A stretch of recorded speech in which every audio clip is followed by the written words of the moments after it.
8টা নাগাদ একটি সিক্রেট ইনফরমেশনের ভিত্তিতে আমাদের অফিসার এসআই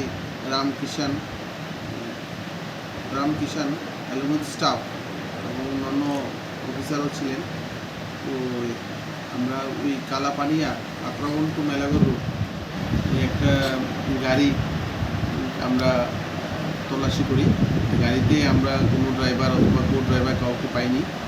গাড়ি তল্লাশি করার সময় ওই গাড়ি থেকে প্রায় 26 কেজি শুকনো গাঁজা উদ্ধার করি এবং আমরা ওই ইকো গাড়ি নাম্বারবিহীন একটা ইকো গাড়ি ওই গাড়িটিকে আমরা সিজ করি এবং ওই কন্ট্রাব্যান্ড যে ড্রাই গাঁজা ওইগুলো আমরা সিজ করি এবং অ্যাকর্ডিংলি একটা এনডিপিএস মামলায় একটা স্পেসিফিক নিচ্ছি ওই গাড়ির মালিকের অ্যাগেনস্ট। স্যার কোথায় থেকে কোথায় যাচ্ছিল গাড়িটা অ্যাকচুয়ালি উদয়পুর রোডে মতলব মেলাগড় থেকে কাকরাবনমুখী হয়ে ওই কালাপানিয়া মেইন রোডেই পাশে দাঁড়িয়েছিল।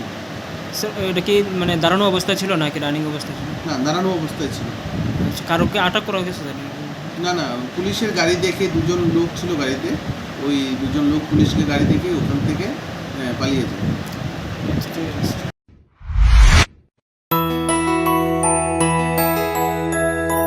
স্বাদে ভরা ঘিয়ের সুবাস লংতরায়, কি ভালো খেতে।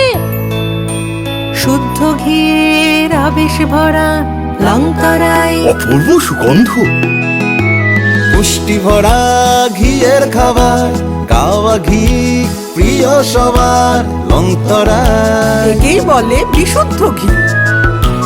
বিশুদ্ধ ঘি নাম মনে রেখো লংতরায়। লংতরাই ঘি রোজ খাবারে তোমাকে চাই। লংতরায়, লংতরায়, লংতরায়।